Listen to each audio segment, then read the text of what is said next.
Trump is threatening tariffs on yet another business, and economists say it makes no sense.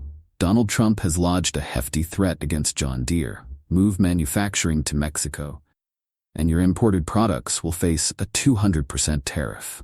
Now, trade economists say Trump's latest trade threat makes no sense. On Monday, the former president said at an agricultural policy roundtable in Smithton, Pennsylvania, that he would impose the massive tariff if John Deere follows through on its plans to move some of its production, specifically skid-steer loaders and compact track loaders, from Iowa to Mexico by the end of 2026. The company first announced the partial production shift to Mexico back in June, following several rounds of staff cuts. I know a lot about John Deere. I love the company. But as you know, they've announced a few days ago that they're going to move a lot of their manufacturing business to Mexico, Trump said at Monday's event. I'm just notifying John Deere right now. If you do that, we're putting a 200% tariff on everything that you want to sell into the United States. They think they're going to make product cheaper in Mexico and then sell it in for the same price as they did before. Make a lot of money by getting rid of our labor and our jobs, the Republican presidential nominee added.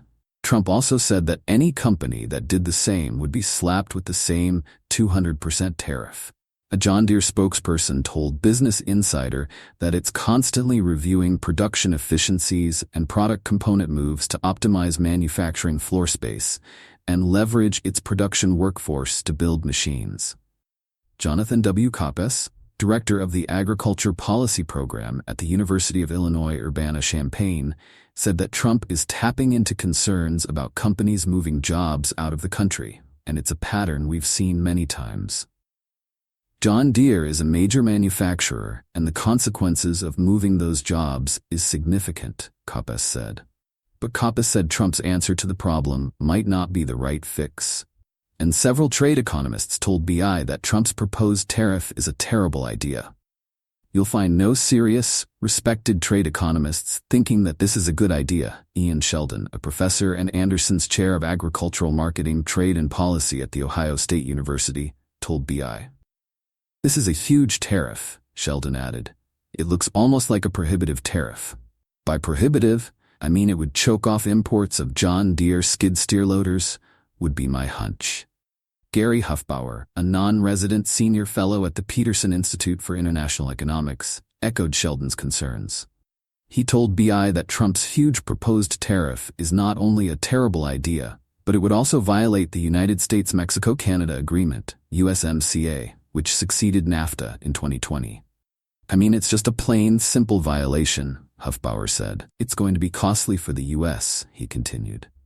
But beyond that, if we get into a hostile trading relation with Mexico, that's going to reverberate down into Central America and South America for sure.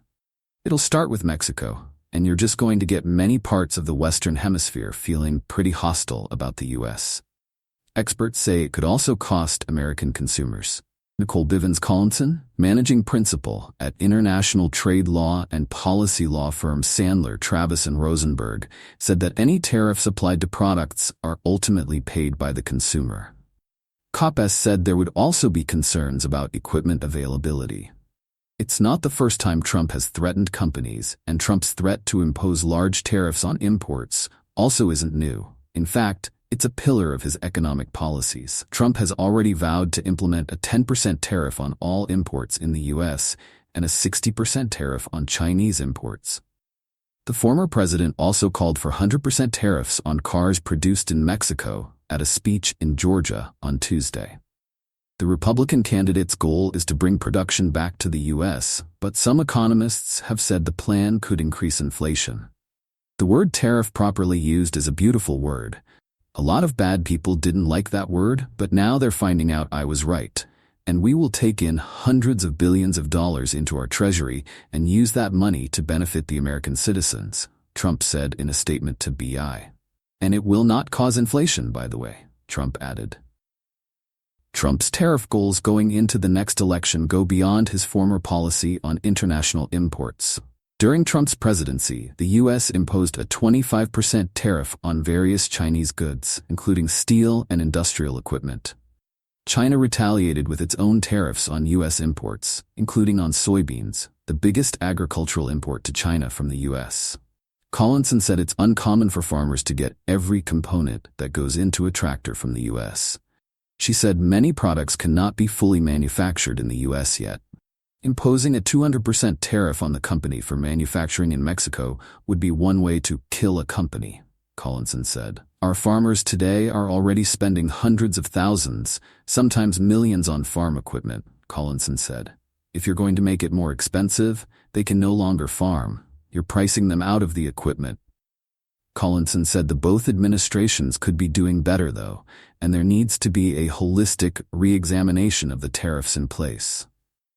Kamala Harris's campaign did not respond to a request for comment from Business Insider.